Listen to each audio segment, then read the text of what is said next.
अजीम Prem ji scholarship के लिए साथियों ऑनलाइन आवेदन स्टार्ट हो चुके हैं। इस स्कॉलरशिप के तहत 30,000 रुपए जो है आपको स्कॉलरशिप की राशि दी जाती है। ये स्कॉलरशिप की राशि उन लड़कियों को मिलता है साल 2026 में इंटर की परीक्षा पास की हुई है और आगे किसी न किसी पाठ्यक्रम में वो नामांकन ले चुकी है, उनको इसका बेनिफिट मिलेगा। आप इसके लिए अप्लाई प्रक्रिया को पूरा कर सकते हैं, जिसका कंप्लीट प्रोसेस मैं अभी आपको दिखाने जा रहा हूँ। एक चीज और मैं दिखाना चाहता हूँ, इससे पहले जो छात्राओं ने आवेदन की थी ना, उनको इसका राशि भी मिला है। देखेंगे ना, दो अलग अलग डेट में ये राशि मिली है। एक तो 10 जुलाई को, एक 24 जुलाई को 15-15 हजार कर 30,000 का बेनिफिट इन छात्राओं के खाते में भेजी गई थी। तो अगर आप चाहते हैं कि आपको भी 30,000 का बेनिफिट रियल में मिले तो कैसे फॉर्म को भरना है, उसका सारा प्रोसेस देखिए। प्रोसेस में कहीं भी गलती करेंगे तो फिर ये राशि आपको नहीं मिलेगी, जिसका सारा प्रोसेस मैं अभी आपको दिखाने जा रहा हूँ। वीडियो को ध्यानपूर्वक देखिए। पसंद आता हो वीडियो तो आपसे निवेदन है वीडियो को लाइक कर दीजिए। चैनल पर नए हैं तो सब्सक्राइब जरूर कर लीजिए। इस प्रकार की जो भी अपडेट होगा ना, आपको आगे भी मिलता रहेगा। आइए मैं अपने स्क्रीन पर चलता हूँ, बताता हूँ कि कैसे जो अजीम प्रेम जी स्कॉलरशिप चलाए जाते हैं, इसका फॉर्म कैसे भरना है।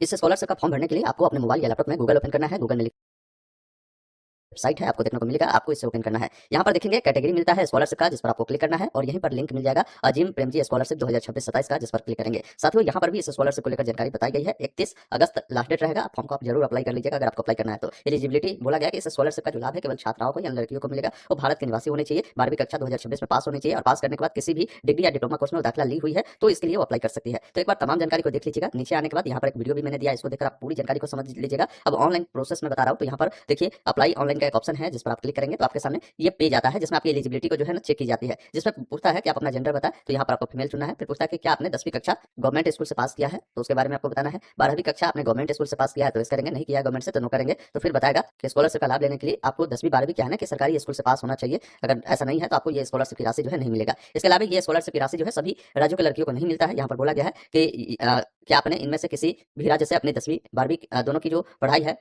पूरी की है। जैसे यहाँ पर स्टेट के नाम अरुणाचल प्रदेश है, आंध्र प्रदेश, असम, बिहार, छत्तीसगढ़, दिल्ली, एनसीटी, झारखंड हो गया, कर्नाटक हो गया, मध्य प्रदेश, मणिपुर, मेघालय, मिजोरम, नागालैंड, ओडिशा, पांडुचेरी, राजस्थान, सिक्किम, तेलंगाना, त्रिपुरा, उत्तर प्रदेश और उत्तराखंड। यहाँ पर बता रहा है कि यहाँ से आपने अगर पढ़ाई किया है 10वीं 12वीं का तो यहाँ प्रेस करेंगे। फिर आप नीचे आएंगे, आपसे पूछता है कि अभी जो नया सत्र 26-27 चल रहा है, इस सत्र में किसी सरकारी या निजी जो विश्वविद्यालय है ना, वहाँ पर आपने डिप्लोमा या जो है डिग्री कोर्स के लिए नामांकन ले रखा है। चाहे वो कोर्स आपका 2 साल या 5 साल तक का भी होगा तो चलेगा, लेकिन 1 साल वाला कोर्स नहीं चलेगा। ऐसा है तो आप यहाँ पर बताएं, एस करें। फिर यहाँ पर पूछता है कि क्या आपके पास क्लास 10वीं 12वीं का ओरिजिनल मार्कशीट है, तो आप बताएं, क्योंकि ये कलर में आपको स्कैन कर अपलोड करना होगा। तो यहाँ पर आपको एस करना है। फिर चेक एलिजिबिलिटी पर क्लिक करेंगे तो बताएगा कि आप इस स्कॉलरशिप के लिए एलिजिबल है, आप अप्लाई कर सकते हैं। यहाँ से ओके वाले विकल्प पर क्लिक करेंगे और फॉर्म भरने का जो अंतिम तिथि है वो भी आपको यहाँ पर बताया गया है।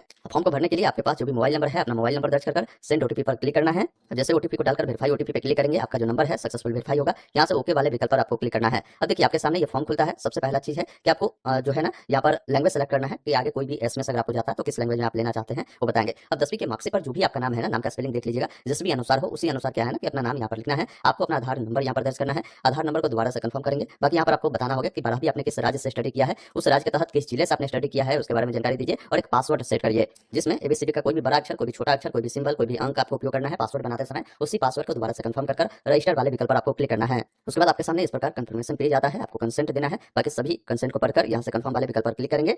फिर इस प्रकार बताएगा कि आपका जो रजिस्ट्रेशन है सक्सेसफुली हो गया है। आपके जो मोबाइल नंबर है ना उस पर एक यूजर आईडी पासवर्ड भेजे गए होंगे लॉगिन के लिए। आप यहाँ से ओके वाले विकल्प पर क्लिक करें। अब आपको रिडायरेक्ट करता है लॉगिन वाले पेज पर, जहाँ पर यूजर आईडी आपके नंबर पर भेजे गए होंगे उससे आप फिल करेंगे। पासवर्ड अभी आपने जो सेट किया है उसे डालें और लॉगिन वाले विकल्प पर क्लिक करें। बाकी यहाँ पर यूजर आईडी पासवर्ड को फॉरगेट करने का भी लिंक है, आप चाहे तो फॉरगेट भी कर सकते हैं।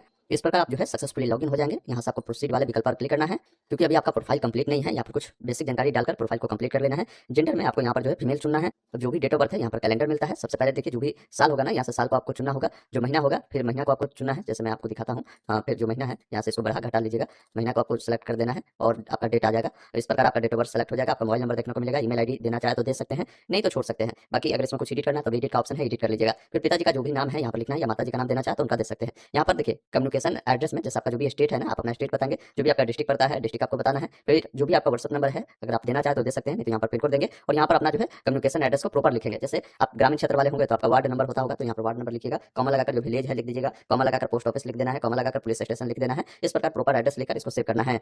इस प्रकार आपका जो ये प्रोफाइल है वो अपडेट हो जाता है। अब फॉर्म को अप्लाई करने के लिए एक ऑप्शन मिलता है क्रिएट न्यू एप्लीकेशन, जिस पर क्लिक करना है। जिसमें सबसे पहला चीज बोला गया है कि आप अपना पासपोर्ट साइज का जो फोटो है उसको अपलोड करिए। फोटो का क्या गाइडलाइन कहता है, तो फोटो बोल रहा है कि आपका रिसेंट का होना चाहिए, कलर फोटो आपका होना चाहिए, 6 महीना से ज्यादा पुराना फोटो आपका नहीं चलेगा। बाकी फोटो में आपका फेस बिल्कुल क्लियर दिखना चाहिए और फोटो का जो बैकग्राउंड है पीछे का वो प्लेन होना चाहिए। ऐसा नहीं है कि 3-4 कलर का बैकग्राउंड है तो वो सही नहीं है, उससे आपका फॉर्म रिजेक्ट हो जाएंगे। तो कोशिश करें व्हाइट बैकग्राउंड है तो सबसे अच्छा होता है उस प्रकार, या कोई प्लेन बैकग्राउंड में अपना यहाँ पर सिंपल दिखा रहा है ना, इस प्रकार का फोटो देना है। अब ये जेपीजी में होगा। इसका साइज 30 से लेकर 500 के तक ही आपके चलने वाले हैं। अब इसको अपलोड करने के लिए नीचे आप आएंगे, यहाँ पर देखिए एक ऑप्शन मिलता है अपलोड फाइल का, जिस पर क्लिक करना है। फिर आपका जो फोटो है यहाँ पर आपको देखने को मिलता है। सेव एंड नेक्स्ट पर आप क्लिक करेंगे तो आपका फोटो सक्सेसफुली देखिए अपडेट हो गया। कई बार लोगों को मैं देखता हूँ कि फोटो को साइज कम करने में दिक्कत होता है, क्योंकि उनका फोटो 1 MB 2 MB तक हो जाता है, तो उसको कम कैसे करेंगे। तो इसके लिए गूगल में लिखेंगे इमेज साइज डिक्रीज, मतलब इमेज साइज को घटाना है तो ये लिखेंगे, और बढ़ाना होगा तो आपको यहाँ पर इमेज साइज इंक्रीज लिख दीजिएगा डिक्रीज की जगह में। ये PI7 का वेबसाइट मिल जाएगा, इसको आप ओपन करना है, जहाँ भी फोटो होगा उसको यहाँ से सेलेक्ट करिएगा। एग्जाम्पल के लिए मैंने कुछ यहाँ पर अपलोड कर दिया। अब इसको मान लीजिए हमें जो है 50 KB में चाहिए, तो यहाँ पर 50 लिखकर रिड्यूस साइज पर मैं क्लिक करूंगा। अब ये देखिए इतना में हो गया। अब किस नाम से डाउनलोड करना है उस नाम को देकर डाउनलोड करेंगे, ये आसानी से आपका डाउनलोड हो जाएगा। तो इस प्रकार इसको जो है ना आप साइज को कम कर लीजिएगा। अब देखिए आधार कार्ड बोल रहा है अपलोड करने के लिए, तो आधार के केस में ओरिजिनल आधार कार्ड को स्कैन कर अपलोड करिएगा, ये नहीं कि फोटोकॉपी वाला को दे देना है। और आधार का आगे पीछे दोनों को एक PDF बनाकर यहाँ पर अपलोड करना है। अब इसको कैसे हम लोग PDF बनाएंगे, तो इसके लिए गूगल में आप लिखेंगे कन्वर्ट JPG टू PDF, ये जो वेबसाइट है आपको मिलेगा, इसे ओपन करेंगे, सेलेक्ट JPG इमेज पर क्लिक करेंगे। मान लीजिए ये मेरा आधार का आगे वाला हिस्सा है, ये पीछे वाला है, तो कंट्रोल के साथ सेलेक्ट किए, ओपन पे क्लिक करेंगे और यहाँ से कन्वर्ट टू PDF पर क्लिक करेंगे। बस कुछ सेकंड आपको वेट करना है, उसको यहाँ से डाउनलोड PDF पर क्लिक कर इसको हम लोग डाउनलोड कर लेंगे। अब यहाँ पर आकर जैसे आधार कार्ड का भी साइज जो है ये 500 KB मैक्सिमम है, आप यहाँ से चूज फाइल पर जाएंगे तो बोल रहा है कि सिंगल पेज PDF में ही आपके आधार कार्ड चाहिए, दोनों आगे पीछे वाला, तो आपको सिंगल पेज में बना लेना है। फिर उसको अपलोड करने के बाद सेव एंड नेक्स्ट पर आपको क्लिक करना है। इस प्रकार सक्सेसफुली आपका आधार कार्ड भी अपलोड हो गया। अब देखिए यहाँ पर जो बैंक पासबुक है ना, वो इस प्रकार अपलोड करिए जिसमें आपका नाम, जैसे किन के नाम से खाता, वो खाता नंबर, IFSC कोड, ये सारी चीजें मेंशन होना चाहिए। इसको भी जो है 30 से लेकर 500 KB तक आप दे सकते हैं। और यहाँ पर कुछ जानकारी भी बताना होगा कि ये जो खाता है किनके नाम से है, अकाउंट होल्डर का नाम लिखे, उनके गार्जियन का नाम लिखना है, जो भी बैंक IFSC कोड होगा उसको डालेंगे तो ऑटोमेटिक बैंक का नाम, ब्रांच का जो नाम है और सिटी का नाम है वो आ जाएगा। अब यहाँ पर क्या है ना कि खाता नंबर लिखना है, खाता नंबर को दोबारा कंफर्म करना है, और अपना पासबुक को क्या है ना कि यहाँ पर आपको अपलोड कर देना है। फिर सेव एंड नेक्स्ट पर क्लिक करना है। इस प्रकार आपका बैंक का भी जो डिटेल है ना सक्सेसफुली अपडेट हो जाता है। अब आते हैं क्वालिफिकेशन वाले में, जिसमें बोल रहा है कि पहले 10th का जो मार्कशीट है वो देना है। बोल रहा है कि ओरिजिनल कॉपी जो है ना कलर वाला उसको स्कैन करिएगा, ये नहीं कि फोटो कॉपी को स्कैन कर देना है, जिसमें आपका जो नाम है, स्कूल का नाम है, डेट ऑफ बर्थ है, ये सभी मेंशन होना चाहिए, पासिंग ईयर भी मेंशन होना चाहिए। ये भी आपका जो है 30 से 500 KB में होगा। अब इसको अपलोड करने के लिए सबसे पहला चीज है कि ये जो मतलब मार्कशीट है, आपने जो तस्वीर किया होगा जिस तरह से, वो राज का नाम देखने को मिलेगा। बाकी किस साल आपने इसे पास आउट किया है वो पासिंग ईयर में आपको इसकी जानकारी जो है आपको देने होते हैं। उसके बाद ये बताना होता है कि जो आपने पढ़ाई किया था वो किस राज्य से किया था, किस जिले से आपने इसे पढ़ाई किया था, वो जानकारी जो है यहाँ पर आपको बताना होगा। उसके बाद यहाँ पर जो एजुकेशन लिया था और डिस्टेंस में लिया था या रेगुलर में लिया था। बाकी यहाँ पर जो बोर्ड का नाम है, तो यहाँ पर स्कूल का नाम मिलेगा तो ठीक है, नहीं तो अदर चुनकर आप आगे बढ़ेंगे। यहाँ पर देखिए जो भी बोर्ड का नाम है, स्टेट बोर्ड, सेंट्रल बोर्ड या ओपन स्कूल बोर्ड, वो चीजें आपको बताना है। अगर आप अपने राज्य से ही पास आउट किए होंगे तो स्टेट बोर्ड से ही पास आउट किए होंगे। अब 10th का जो ओरिजिनल मार्कशीट का कॉपी है उसको स्कैन कर यहाँ पर अपलोड करें, फिर सेव एंड नेक्स्ट पर क्लिक करें। तो एक चीज बताना भूल गया, जैसे आप स्कूल का नाम नहीं मिलता, आधार डालते हैं तो फिर स्कूल का जो नाम है यहाँ पर लिखना होगा, तब इसको सेव करना है। इस प्रकार आपका जो 10th का जानकारी है ये अपडेट हो जाता है। अब 12th का जो मार्कशीट है ओरिजिनल उसको स्कैन कर यहाँ पर अपलोड करना होगा। तो फिर उसी अनुसार 12th के बारे में बताएंगे कि इससे आपने किस साल आपने पास आउट किया है वो आप बताएं, किस राज्य किस जिले से किया है। बाकी स्कूल का जो नाम होगा आप यहाँ पर लिखेंगे। कई बार क्या है ना साथियों, यहाँ पर स्कूल का नाम मिलता है, कई बार नहीं मिलता है, तो वैसे स्थिति में अदर वाला ऑप्शन चुनेंगे और अपने स्कूल कॉलेज का नाम यहाँ पर खुद से टाइप कर दीजिएगा। मोड ऑफ एजुकेशन में आपको रेगुलर चुना है और बोर्ड बताएंगे किस बोर्ड से आपने 12th की पढ़ाई किया था वो, और जो भी 12th का मार्कशीट है उसको यहाँ पर अपलोड करना है। फिर नीचे में सेव एंड नेक्स्ट का ऑप्शन मिलेगा, जिस पर क्लिक कर सेव करेंगे, ये जानकारी भी आपका सेव हो गया। अब देखिए आपको एडमिशन प्रूफ के लिए आपको देना होगा, यदि आपके पास बोनाफाइड सर्टिफिकेट है तो उसको, बाकी उसका टेम्पलेट भी दिए गए हैं। जब इस पर क्लिक करेंगे तो ये देखिए बोनाफाइड सर्टिफिकेट आपके सामने खुल गया। अब इसे आपको अपने जो स्कूल है जहाँ से अभी आप पढ़ाई कर रहे होंगे 12वीं के बाद आगे उस कॉलेज में जाइएगा, यहाँ पर जिस डेट को ये बन रहा है वो डेट यहाँ पर लिखवा लीजिएगा। आपको अपना नाम लिखवाना है, यहाँ पर क्या है कि आपके गार्जियन का नाम यहाँ पर लिखवाना होगा। इसमें जो भी आपको रजिस्ट्रेशन या एनरोलमेंट नंबर मिला है उसको यहाँ पर लिखवा दीजिएगा। कौन से कोर्स में एडमिशन लिया, जैसे BA BSc BCom BCA जो भी कोर्स कर रहा है उसका नाम लिखवाकर, बाकी अभी बताएंगे प्रेजेंट में अभी किस ईयर में पढ़ रहा है, किस सेमेस्टर में पढ़ रहा है, उसके बारे में जानकारी आपको देना है। बाकी यहाँ पर ये जो आपका कोर्स का ड्यूरेशन है वो कितने साल का है, 4 साल 3 साल 2 साल, वो यहाँ पर आपको बताना है। उसके बाद इसको क्या है ना कि जो आपके प्रिंसिपल होंगे वो अपना सिग्नेचर मोहर कर देंगे और इंस्टीट्यूट का नाम यहाँ पर रहेगा, पैलेस यहाँ पर रहेगा। अब इसको ही क्या करेंगे ना, यहाँ पर आपको अपलोड करने के लिए बोलेगा, जैसे आगे मांगेगा ये चीज मैं अभी आपको दिखाऊंगा। तो अभी वर्तमान में ये बताना है कि जो पढ़ाई आप करते हैं 12वीं के बाद वो किस राज्य में करते हैं, किस जिले में आप करते हैं पढ़ाई, उस जिला का चुनाव करेंगे। फिर इंस्टीट्यूट का जो नाम है ना साथियों यहाँ पर आपको लिखना होगा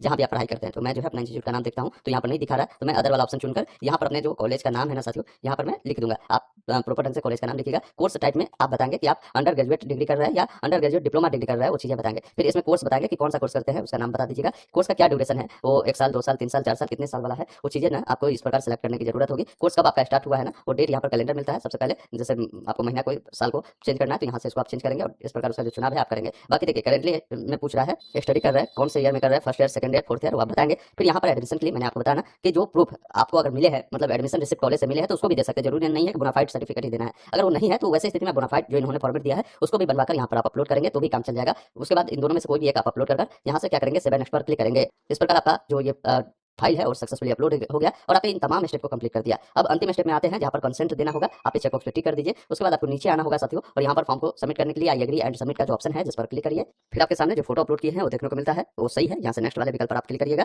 इस चेकबॉक्स पे टिक कर तब नेक्स्ट पर आप क्लिक करेंगे। फिर आपका आधार कार्ड देखने को मिलेगा, इस चेकबॉक्स पे टिक कर नेक्स्ट करना है। फिर आपका मार्कशीट मिलेगा 10th का 12th का, वो सही है तो चेकबॉक्स पे टिक करिएगा। एडमिशन प्रूफ आपका सही है तो आप उस पर क्लिक करिएगा। तो इस प्रकार आपका फॉर्म जो है देखेंगे ना सक्सेसफुली सबमिट हो गया और आपका एक एप्लीकेशन नंबर भी जनरेट होता है। अभी भी लगता है इसमें कुछ एडिट करना है तो एडिट का ऑप्शन है, आप एडिट कर सकते हैं। लगता है कि भाई गलत मेरा फॉर्म फिलअप हो गया तो यहाँ से अगर डिलीट करना चाहे तो डिलीट भी कर सकते हैं। बाकी ये प्रिंट आउट अपने पास सुरक्षित रखिएगा। भविष्य में अगर कभी भी लॉगिन करना हो, इसका स्टेटस देखना हो तो सेम प्रोसेस रहेगा। यहाँ पर एप्लीकेंट लॉगिन पर आकर अपना यूजर आईडी पासवर्ड डालकर लॉगिन कर अपना समय समय पर इसका स्टेटस भी आप चेक करते रहिएगा। साथियों अभी आपने देखा, मैंने आपको पूरी जानकारी बताया जो अजीम प्रेमजी स्कॉलरशिप चलाया जा रहा है, इसका फॉर्म आपको कैसे भरना है। उम्मीद करता हूं आपने पूरी जानकारी समझा होगा। तो इस वीडियो को लाइक शेयर जरूर कीजिएगा। कहीं भी कोई डाउट है कमेंट बॉक्स में जरूर लिखिएगा। धन्यवाद। जय